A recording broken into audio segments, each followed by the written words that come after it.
Student of Life for Jane Dorrel.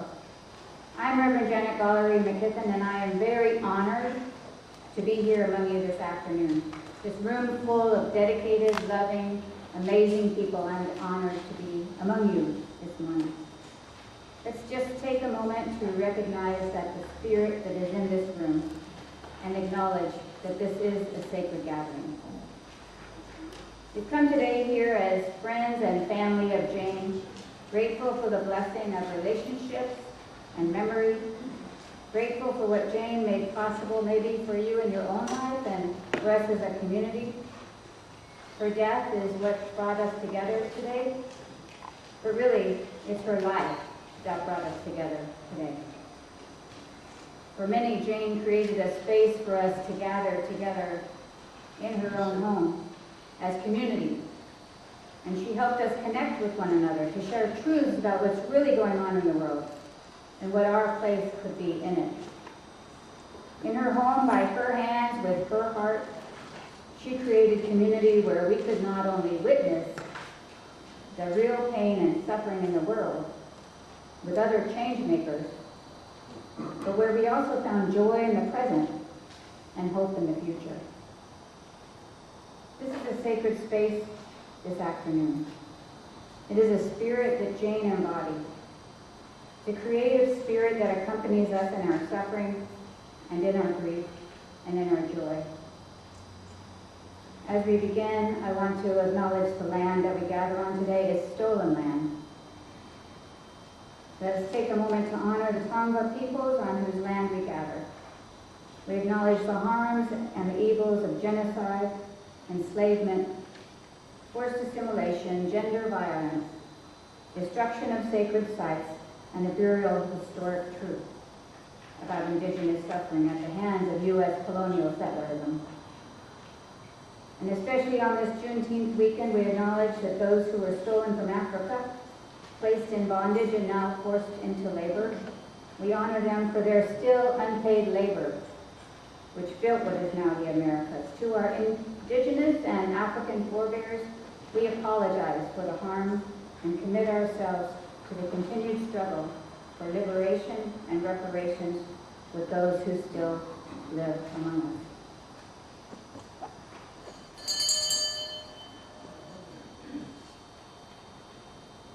Creative spirit among and within us, in the midst of our grieving, you are here. We know that love never ends. When all else fails, there is still love. We lift one another up in our need and for all anywhere who mourn with us this day. Which app do you want to? To those who doubt, send light. Turn that on. To those who are weak, strength. And to all who sorrow, send peace. Amen and blessed be. Many of us know Dennis Davis. We are lucky to know Dennis Davis. He's a multi-talented cinematographer, editor, musician, composer, and singer-songwriter. He is the DP, editor, and composer for the documentary feature Women at War, Forgotten Veterans of Desert Storm. Dennis has performed at the Peace Center Gathering, at the church in Ocean Park, and at so many other venues. His song, Regret to Inform, appears in the soundtrack of Barbara Trent's documentary short, Soldiers Speak Out. He's an incredible musician, and we were lucky to have him as our friend. He'll be sharing the song, Imagine. Thank you, Janet. Frank asked me to play this song because it has especially meaningful to he and Jane. It was part of their wedding day celebration. So we now sing this song in celebration of our dearest Jane's life.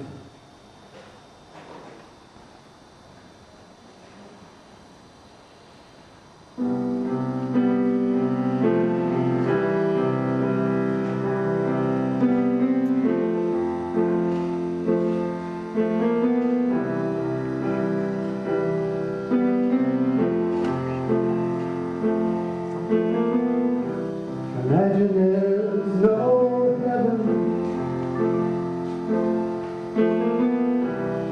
It's easy if you try.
Reverend Janet, could you tell me again who made that video?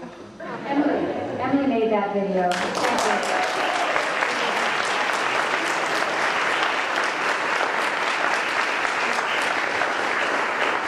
One of her many, many talents. I think we all need a deep breath after that, though. Let's say take a collective deep breath. Beautiful. That was beautiful. Very, very beautiful. There are many of us here today, but there are also many people who wanted to be here and couldn't attend. Some very good friends who couldn't be here wrote letters of tribute. I'm just going to share 4 brief letters with you now. From S. Brian Wilson, who is a well-known anti-war activist for the film Paying the Price for Peace, the story of S. Brown Wilson was made about. He wrote, Jane Dorrel is a beautiful woman inside and out, a wonderful anchor and partner for her well-known activist husband Frank, and such a loving, compassionate mother to daughter Emily. Calmly but with great wisdom, she stands by Frank, providing him incredible energy and creativity. I'm always calmed by her gentle but concerning nature when visiting them. I don't yet think of her as gone, but forever present with her grace and humility. Jane Dorrel, presente, presente, presente. Presente. Presente. Presente. With love and admiration, S. Brian Wilson. Ann Miller, who is married to Cole Miller, the founder of No More Victims. The founder of No More Victims. Is it gone? It's not got the microphone. It went off. It ran out? No. It's the whole town with it now. Can you hear me? No. Too good. Yes. Can we try Frank's? This is Frank's. Okay. Is it working? It's not working. Turn back. Right now it's not working.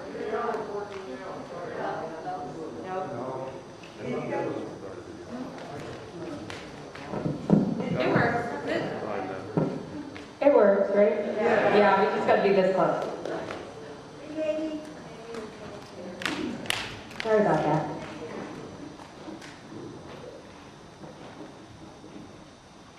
Ann Miller, who was married to Cole Miller, the founder of No More Victims.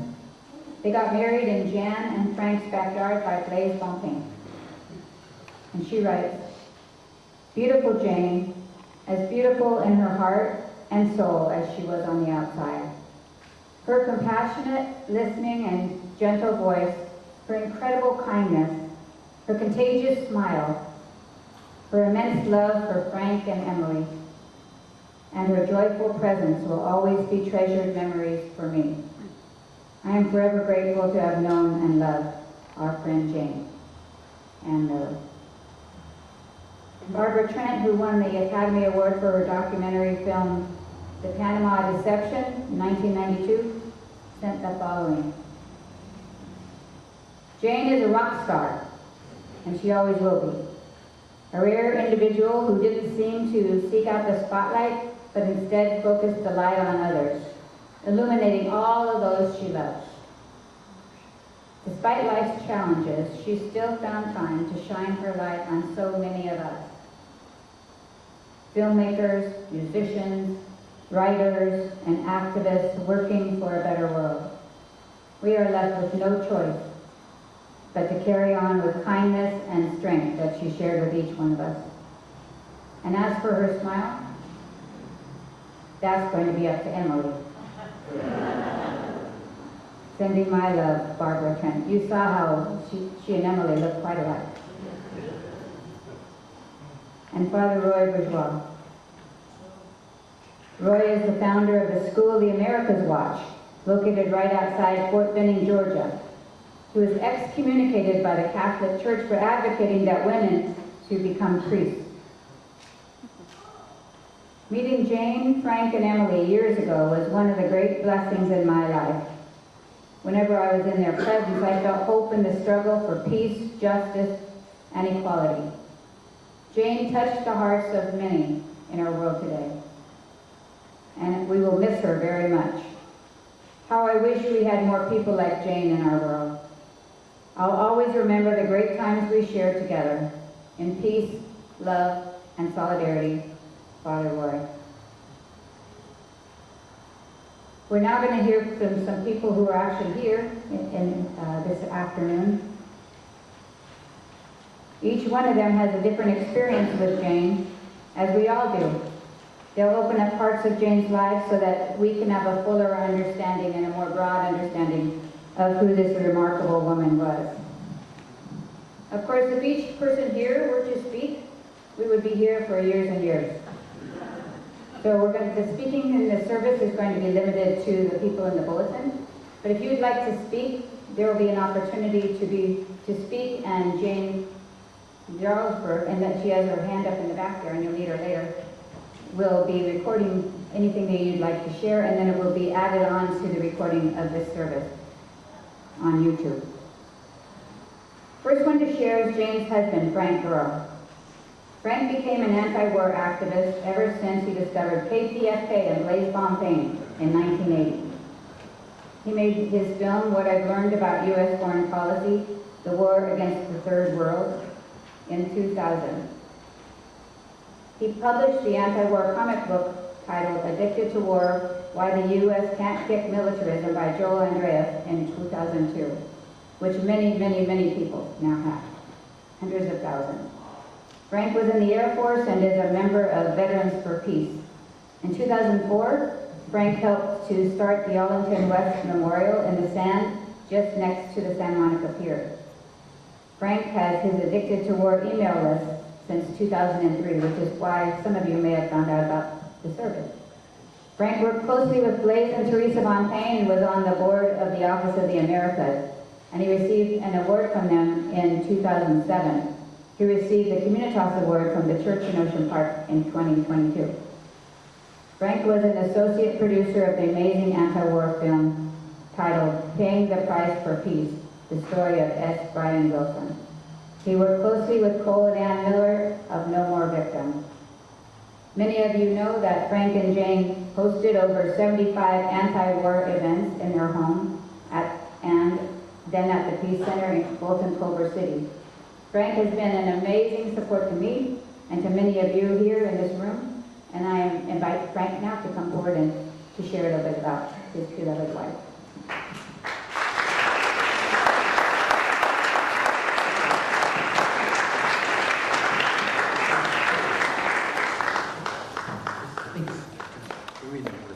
Where's that? Oh, can you hear me? Okay, first, thanks to everybody for being here. That's the first thing. Now, I wrote this whole thing out. I'm going to use it, but I can't just read something. So thank you to everybody here today, all our friends, President Jane, and LEP. Thank you, thank you, thank you. Oh, all of you, there's so many parts. There's so many parts of Jane's life, and I'm so happy that you're all here. And I do want to thank Emily for that beautiful video she put together. I love it. You know, I'm going to send everybody in because on your computer, I think you can see it a little better, bigger in the computer. I watched about 10 times since she made it, finished it on Thursday. But thank you, Emily, and thank also to Emily, my daughter, our daughter. She put this whole memorial together. I helped her with this.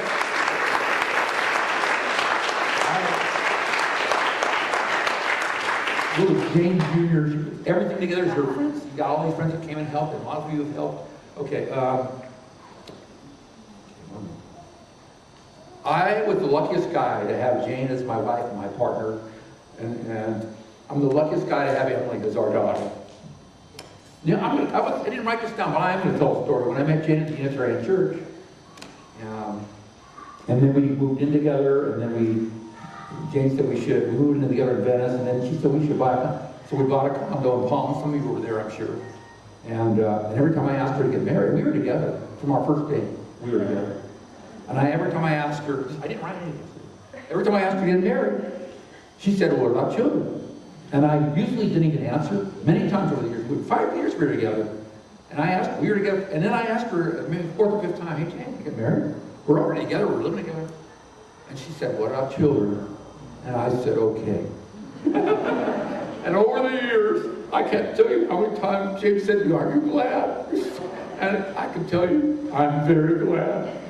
I'm so glad I said okay, but you know, and I was doing it for Jane. I didn't think I'd be that good of a father. I didn't think the world was the greatest place. But Jane, I knew would be a good parent and a good mother. She loved me, and she knew me. She was willing to have a baby with me. And she also made good money, so we had that going. And you know, all that, you know. And so I said, why should I not? She never gave me an ultimatum ever. It was never a threat, it was just frank. So I said yes. And here's one. Get this. I didn't write this in either.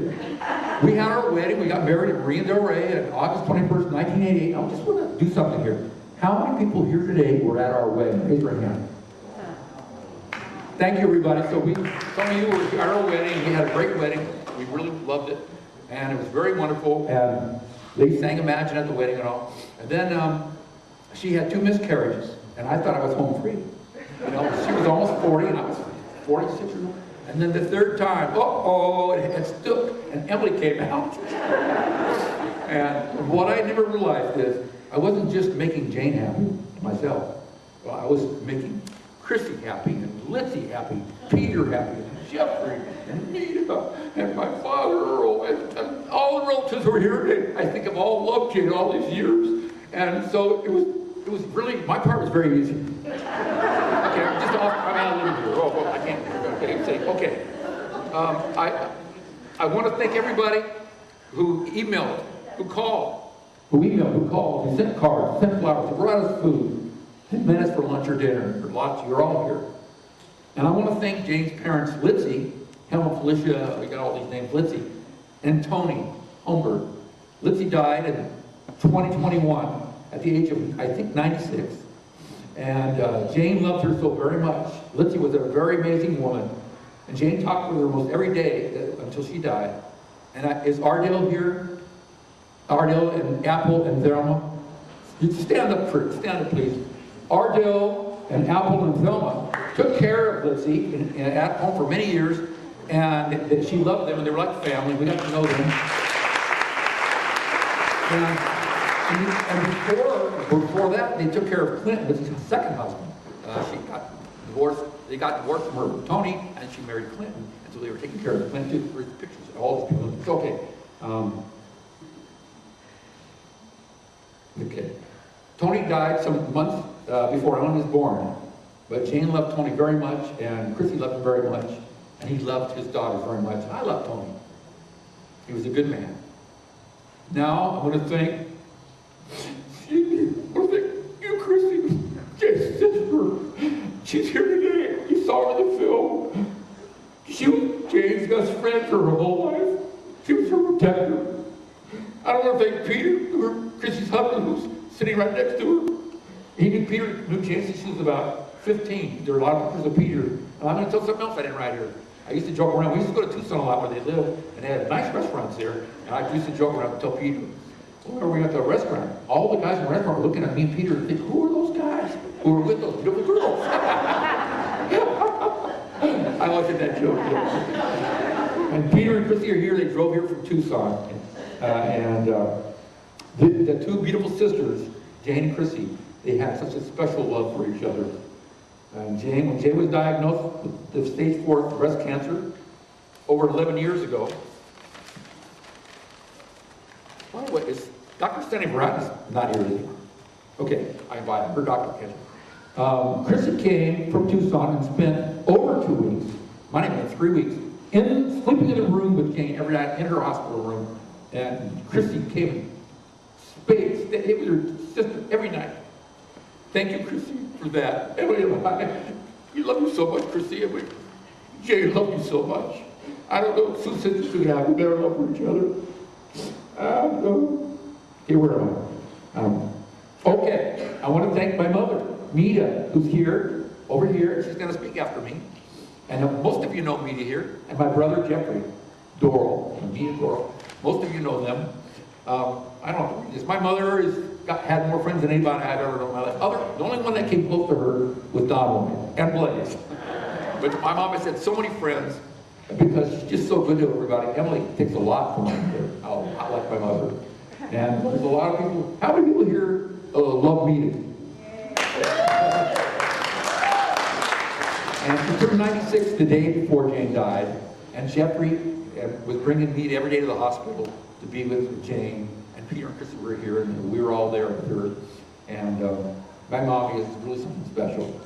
I want to thank my brother, Jeffrey, for taking care of my mom, for loving Emily and Jane and myself. And I may think it's wrong, but I want to thank my brother for being clean and sober from drugs and alcohol for how many years, Tom? 22 years, my brother. That was quite an accomplishment. And Uncle Jeffrey, my other uncle's here. Uncle Richie, my mom's brother's here. From Richie, and of course, Peter is the uncle. So Emily had these three great uncles. Peter's from Tucson. Okay, now, I want to thank the Reverend Janet McKesson. Where's Janet? She behind?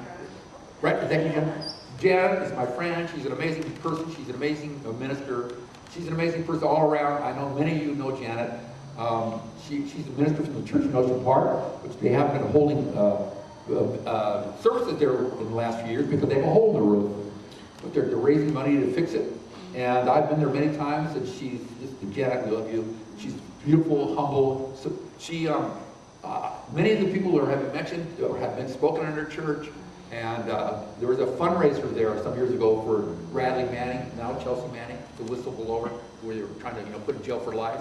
And they had a fundraiser, and Graham Nash came, who was with Crosby, Stills, Nash and Young, and he was there with me. We tabled, and they raised a lot of money, and I never knew how good Graham Nash was. But anyway, Janet, you had a lot of great events in your church. I've been there, and I love you, and thanks for doing this, Janet, so much. Okay, now I want to thank Dennis Davis for being our friend, and Christy, his wife, beautiful wife, Christy. And thank you for singing today, Dennis. I always love when you sing Imagine. As you said, they sang it at our wedding. And he's going to sing the closing song. We are one after the service here, at the end, before the service is over. Thank you so much, Dennis. I always enjoy it when I can present you, and Andy, too. Okay. And, speaking of Andy, I just want to tell you, Andy, where are you? Jane loved you very much, Andy, and so do I. And Andy, for any of you who ever heard Andy's band, which had Dennis in it, Tupper in it, and Joe Engelman in it, we had concerts at our house for their band, and Emily played drums in that band. And Tupper's daughter sang Juliet. No, they put on some great concerts. I'm sure a lot of you were there. I love when we had those concerts at our house and wherever. So thank you. Okay. Whew. Almost through. Okay. I want to thank all my friends we grew up with in Alhambra who are here today. My friends, my brother's friends, and my mother's friends. We've been in touch with people for all these years. A lot of us went to Margarita Grammar School and Alhambra High School. And there was a big circle of people who lived in the track. There's a few, Joe Spencer here, Steve. I mean, there's others here. I'm sorry, I don't name everybody. I can't do that. Okay. At my wedding, remember when I went around the room, said everybody's name? I'm not doing anything. It'd take too long. Okay, but anyway, I'm thinking a few people. Everybody. Okay. I want to thank all the friends who we met in the anti-war movement, in the Peace and Justice movement. Many of you are here today. And we had all those events at our house over the years, and we thank you for coming, and thank you for being, speaking out, and whatever it is. You and Blaze and Teresa's going to speak briefly. They were the heart and soul of the movement, and anyway, I'm getting ahead of myself. Teresa and everyone else in the anti-war movement who's here today and who couldn't be here. And I want to thank all the friends we made through Emily, through going to El Marino Language School, where Emily learned in Spanish. And I know there's at least one parent here, her daughter learned in Chero, learned in Japanese. You can do one or the other. We made so many friends, lifelong friends from El Marino and from Culver City Middle School and Culver City High School. Emily actually liked going to those schools. She liked high school. And El Marino was great. And middle school. But I'm sure a lot of people here who went to school with Emily and a lot of their parents are here. Thank you. We were so Jane, after we decided to try to have a baby, Jane told me that we lived in Palms, and Jane said Culver City has very good schools. Well, that reminds me of someone who's here. Barbara Holman's here. Barb and Gary Silberger was the mayor of Culver City, and Barbara was on his school board. And Jane told me she was very smart, and she said they had good schools in Culver City. So we moved to Culver City to our house, and we enlisted Emily and El Marino. And I see a few, there's some El Marino people here today. How many El Marino people here today? Okay. And I think some of them are going to be speaking later, so that was a good thing. I think Emily like that. And I wanted to mention and thank all the friends that Jane and I made at the Unitarian Church, where I met Jane. And I'm certain there's some of you here today, and some will be speaking, so I'll come into that. But that was the best thing that ever happened to me. I had this handball guy I played with, and he's also a therapist, named Ab Lefkowitz. And he told me, I think you'd like going to the Unitarian Church, Frank, and I never heard of it. So one Sunday I went there, and I was in the back of the church reading the pamphlet. And the pamphlet said, we don't know the truth. And I said, hallelujah, a church saying you don't know the truth. Well, that's my kind of church. And I went there, and I loved the church. Heard pipes with the minister, and they had the flags of all religions on the wall. And you could believe anything you want. You can be Christian, Jewish, Catholic, Buddhist, and atheist. It didn't matter. You can believe whatever you wanted to believe. It was okay. They just wanted to make the world a better place there. Okay. And we'll have somebody speaking after that. Now, here's one. Okay, I want to thank everybody here, and I'll miss somebody, but I want to thank all the people who came to our memorial for Jane today, celebration of his life, who came from long distance. So I'm going to name a few, and whoever I forget, please tell me you're here too. But I'm going to start with Emily's college roommate, Molly, who lived in Chile, and she came from Chile to be here. I don't even know Molly's last name, but okay. And Emily and Gavin went to Molly's wedding in Chile some months ago. And I want to thank Lauren McCall. No, Lauren, who was same college roommate with Emily, and he came from Seattle. And Tyler came to the Bay Area. And I want to thank Emily's dear friend, Amy King, sitting over right next to me, hold my hand during this, who went to school with Emily, and she's now a professor at Southwestern College in Texas. And she came out right there over there, Amy King. She also did some delightful performances with Emily. And let's see. Oh, okay. I want to thank my friend and the author of Addicted to War. Not just the author, but also he drew it. He illustrated it. He wrote it. Joel Andreas. Joel, where are you, Joel? Very agreeing him of it. First time man. Joel came, he's teaching. He's a professor at Johns Hopkins University, and he came all the way from Baltimore to be here. He's actually staying with us. And it's so good to see you, Joel. Your book is fantastic. Every time I read, I think how great it is. And I wanted to bring something, but some people didn't think I was the thing to do at this event. So we didn't bring any, but Joel's here. Thank you, Joel. And is Kat and Mark here? You're back here? You're there? Okay, Kat and Mark came from, and you have two babies with you? Yeah, mom is over at the table. Okay. They're my relatives on my father's side, and they came from Boise, Idaho. And thank you for coming. You brought the little babies with you. Now, if you ever look at our wedding video, before the wedding started, you can see Kat, 3 years old, walking down an aisle with her family here. Her family's all here from San Diego. Susan and Stephen, everybody here. They're all here. Shannon and Kelly, they're all okay. They all came from San Diego, her parents.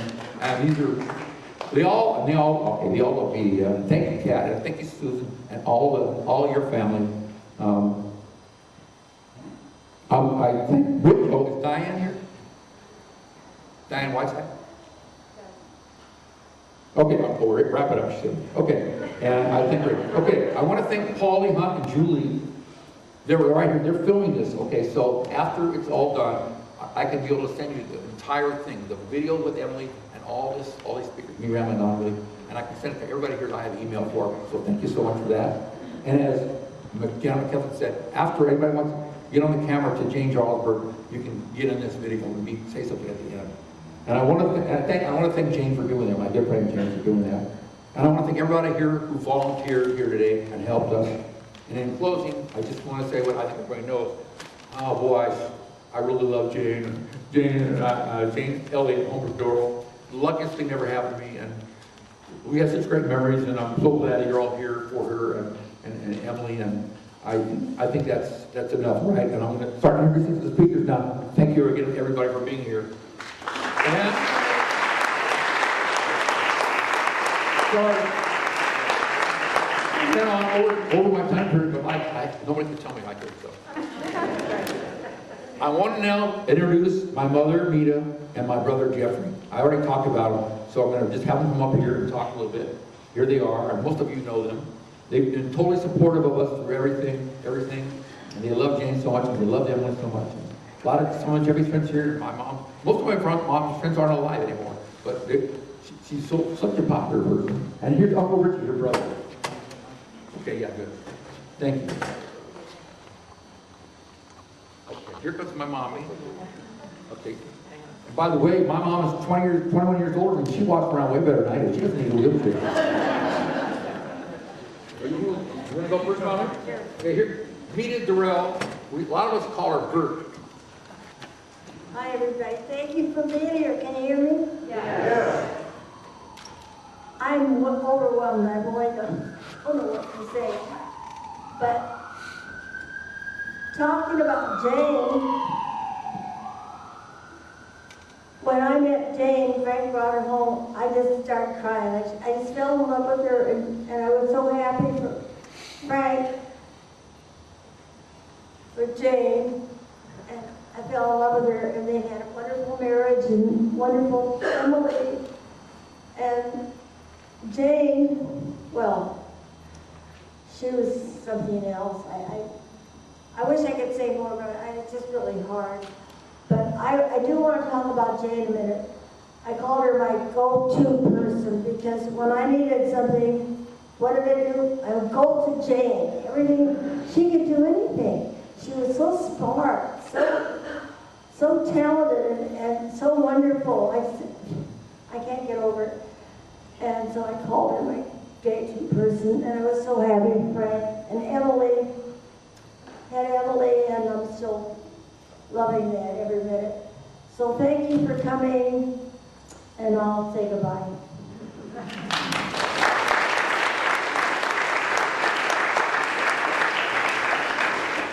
Do we have time for your all-NBA team right now, or should we? We'll wait. Yeah, Bill Russell, Larry Bird, Magic Johnson, Jordan, and Rob. I asked. Thanks to everybody for being here. This is a really nice turnout for Jane. This is awesome. Frank hit it out of the park when he got Jane. She was the greatest. Smart, beautiful, nice. She had a great career. And she knew how to handle a screwdriver and a drill also. Better than her husband.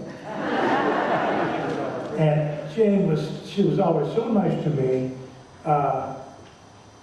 Just too much. What an asset for our family. Incredible. And then, of course, Emily. Emily and Jane, what a love there.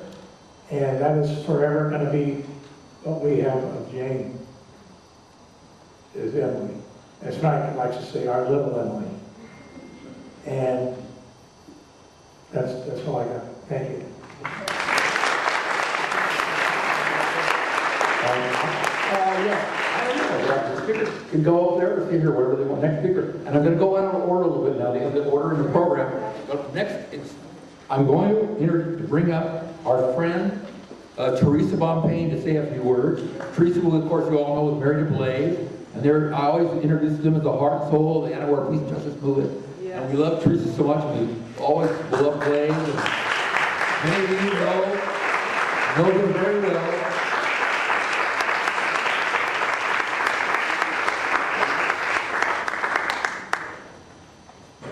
I met many of you here through Blaze and Teresa, many of you, because they knew everybody.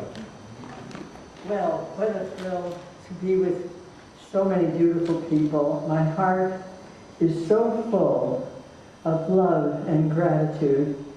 And the gratitude is that I have been lucky enough. I'm going to take off the mask after that.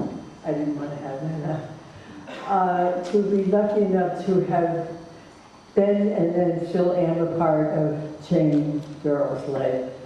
Jane is the most beautiful person. Everyone has said, inside and out is an expression overused because it was so very much what Jane was.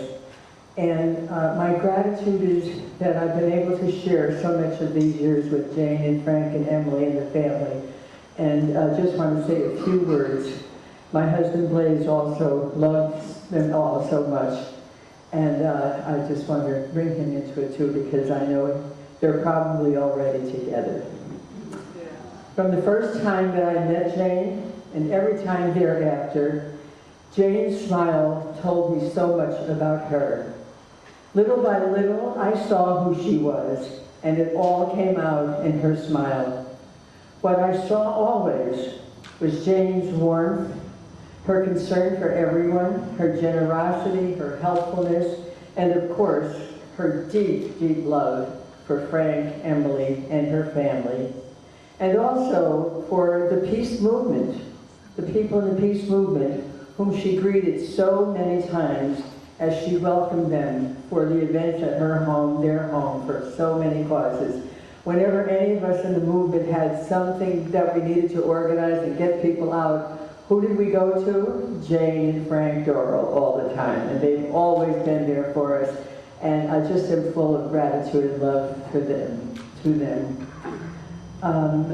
My love for Frank and Jane and her family was deepened always and continues to do so. I truly believe that Jane is still with us, as I have experienced Blaze still with me always. I love you all, Jane, Frank, Emily, and family so much. I feel that you're part of my own family, truly, and I know that you'll always be there for me, and I hope to always be here for you. So I would like to end this with just saying, Jane Dorrel, presente, presente, presente, always with us. She'll be here all the time, and I promise you that Blaze has stayed with me during these 4 years, and I am strengthened by that, and I have every hope that Jane will be very, very much a close part of all of our lives still, and I believe that she will. I love her, Jane, and I love your family. Thank you. Thank you, Teresa. Thank you, Teresa.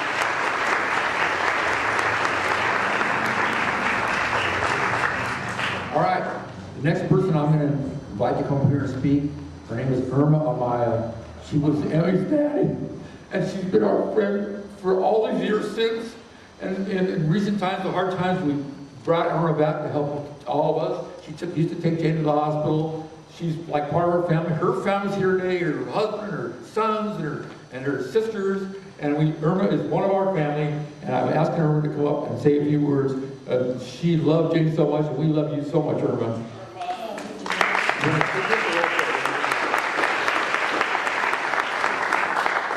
Irma Amaya, she speaks Spanish. Thank you. Thank you, Frank, Emily, for this big honor to me to speak a few words. I'm a little nervous right now, but this is my first time speaking on a microphone. And hopefully I do it well. So,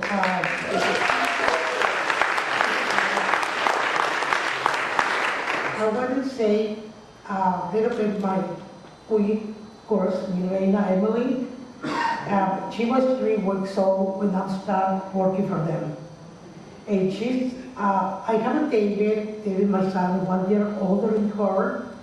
And always I use my son, and Emily, she sleep in my chest, and she say, "Nurse, Nana, nurse."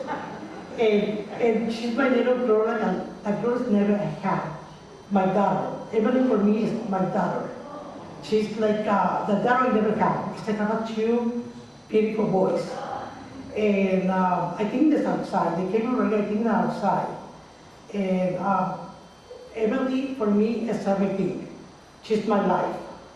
She always gonna be with her for the rest of my life.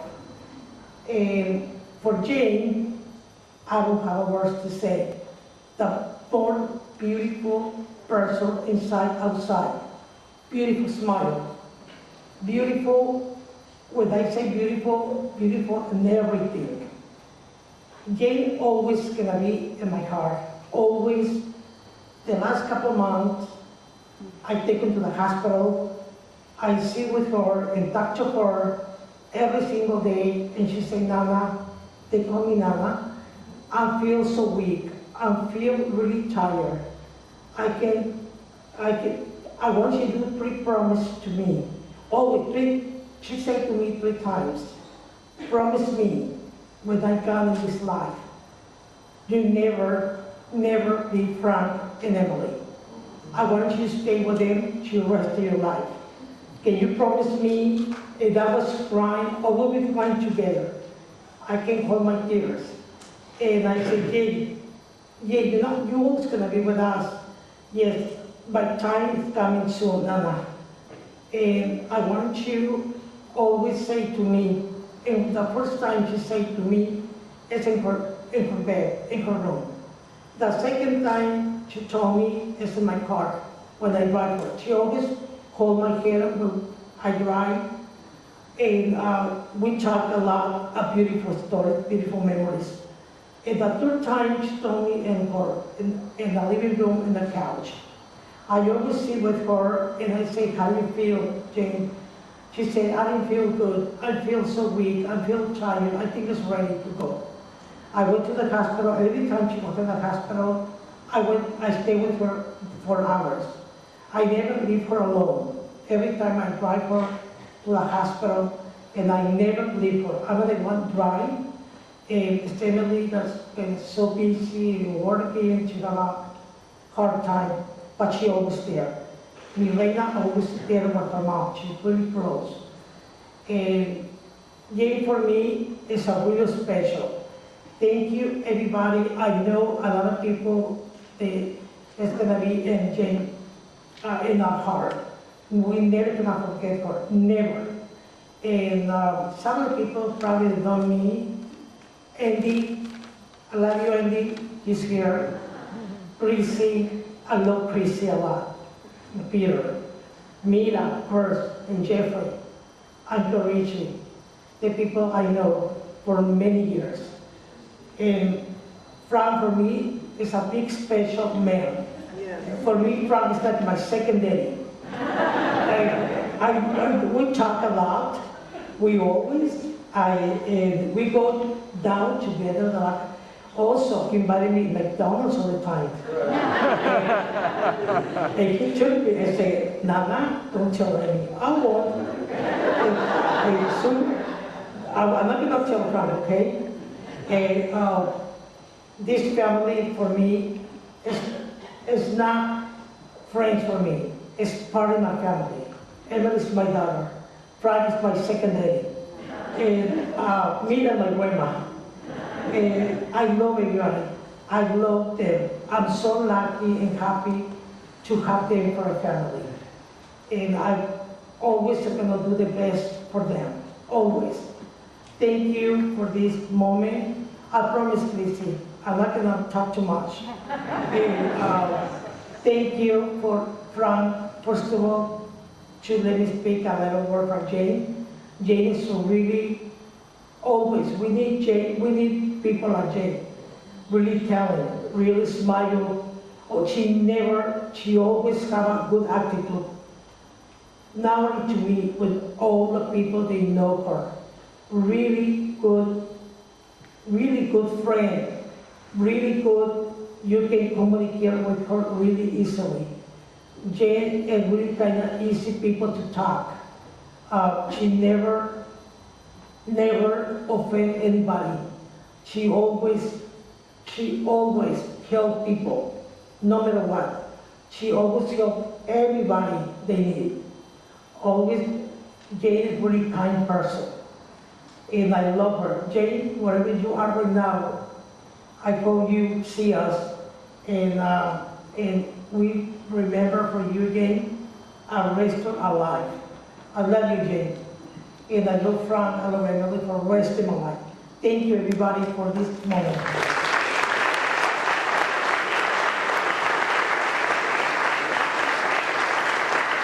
Thank you very much.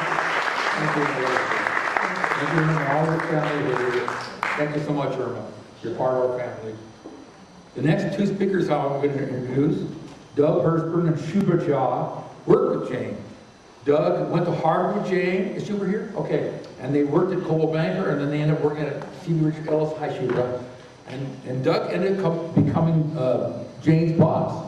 But they were friends always. He saw Doug in the video, and he's been friends. They have been friends with Jane. And these are Jane's friends, not just people she worked with. But they can tell you about what she did at work. I couldn't even do that. So Doug and Shubha, tell everybody about Jane. Well, thank you, Frank. In Luke's gospel, there's a saying, from those to whom much has been given, much is required. Now, that's a very daunting thought. And you look at Jane, and we saw in the video, and we've heard from so many people here, that she was a very blessed person. She had a loving family. She had a really amazing upbringing in a variety of places around the world. She had a wonderful relationship with Frank, with Emily, with everyone she knew, and all of the friends that we see in this room right now. Jane also had a very keen intellect, which she capitalized on with a terrific education and also a very successful career in the investment real estate industry. And I can particularly attest to the latter of those. I met Jane 45 years ago, as Frank just mentioned, when we were both in graduate school together at Harvard. Jane was a year ahead of me, and we only had one class together. But the special project we worked on in that class turned out to be the most relevant to what we ended up doing as a career in real estate analysis and strategy. Jane graduated a year ahead of me and started working at what was then known as Coldwell Banker. And I followed Jane a year later and started working there also. And as Frank mentioned, we were far more than co-workers. We were best friends. We went out together almost every weekend. Just had a great time knowing her. A few years later, Jane moved on and was one of the first employees at a startup investment management firm where she was also very successful. And I followed her onto that firm about a year later. I mean, can you imagine a better role model for your career than Jane? And not only did I follow the different steps she took in her career, I learned from her how to act and how to treat people professionally. Jane was somebody who faced, as we all did, many challenges in her career, but she always met them head on. She was one of the most creative and inventive people I've ever seen professionally. She was always one to share credit and never shirk any kind of responsibility. And as we heard earlier in one of the letters, not only did she shine a light on everyone in this room, but she was responsible in many ways for the success of myself and many other people in our firm. When I look back at Jane, I look at how much she gave to me and to so many others, and I can only hope to follow her example of her beautiful life in giving back, because Jane is clearly someone who gave back far more than was required. Shubha?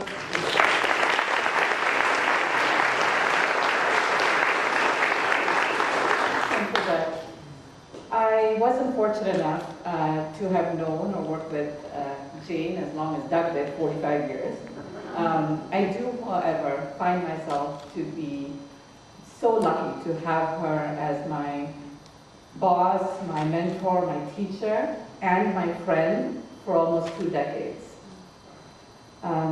She taught me everything I know about real estate research, the glamorous world of real estate research, shaping me into the professional that I am today. She taught me with the utmost passion and patience. She taught me how to think big picture and small details with the same intellectual curiosity and analytical rigor. No shortcuts for Jane. She taught me kindness and empathy and a generosity of spirit. She taught me that in order to be good at my work, I needed to practice self-care. She was good at drawing boundaries. It was good to step away. She was very particular about her lunch hour. Not a minute more, not a minute less. You should step out for a walk, get some fresh air. She was very particular about taking family vacations. I always heard about her summer trip to Tucson with Chrissy and Peter, and I mean the resort with the water slide. When she left CB, our long-time tradition of taking team lunches 2 or 3 times a week just fell apart. Our Christmas gift exchanges became less celebratory and shrank. She really was the glue that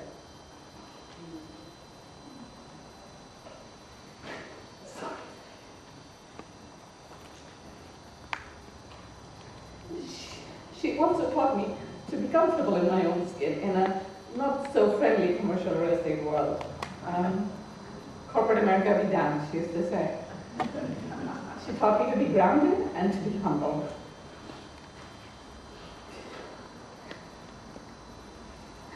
She also taught me to be, aspired to be, an amazing woman as she was to Emily, and to be an amazing partner and supportive partner as she was to Frank. I miss her smile, her joyous spirit, and her wise counsel. I'm so sorry for the loss of Louie and Frank. Thank you.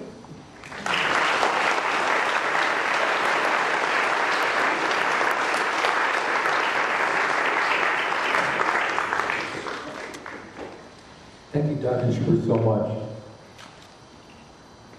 My next people, Ed, are you here? Ed Ellis, are you here? And Stella? Okay, Ed Ellis and Stella, a lot of you know Ed. Ed was the president of Veterans for Peace in Los Angeles for many years. That's where I met Ed. He also ran the Arlington West Memorial for many years. And then he took, Michael took over. But Ed has been and Ed and Stella have been our friends for many years. And we love him so much. We used to go out to dinner with him. And Ed, here he is. Ed Ellis, Vietnam veteran, one of the kindest people I've ever known, and a great activist and a great friend. Ed Ellis. I call him Eduardo. Oh, okay.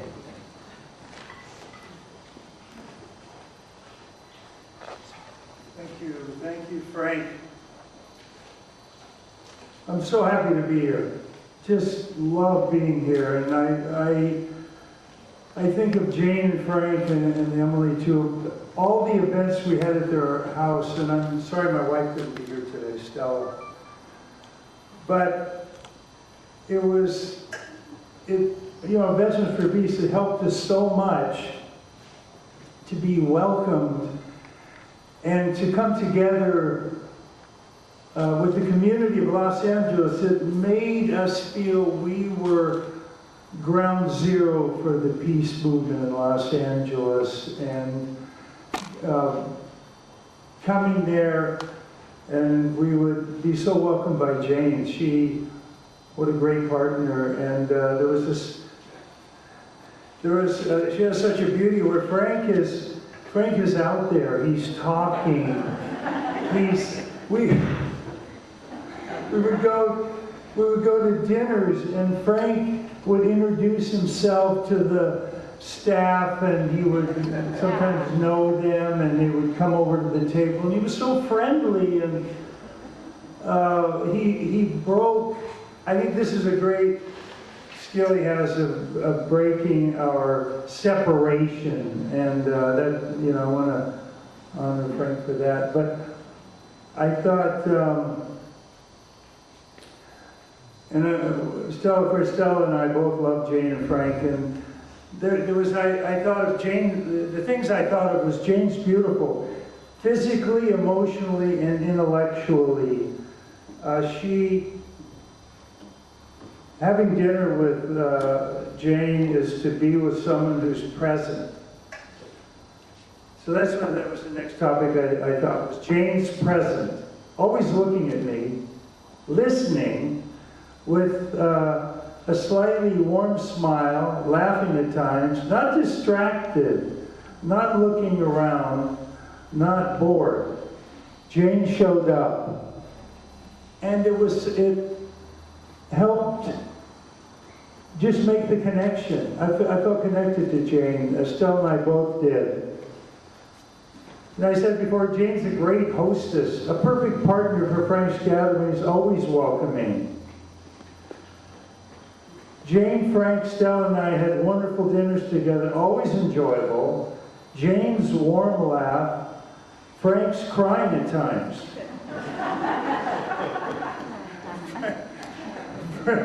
Frank would break out into crying. I thought, oh, that's sweet. Jane would laugh. They were a good pair. They were a beautiful couple, and I will never forget Jane. And it's interesting when I say, I like to say Jane's present. Jane still lives in me, and she had such a presence about her. I thought, I'll never forget her. I'll never forget Frank and the gatherings we had. And I'm grateful. Thank you. Thank you. Thank you.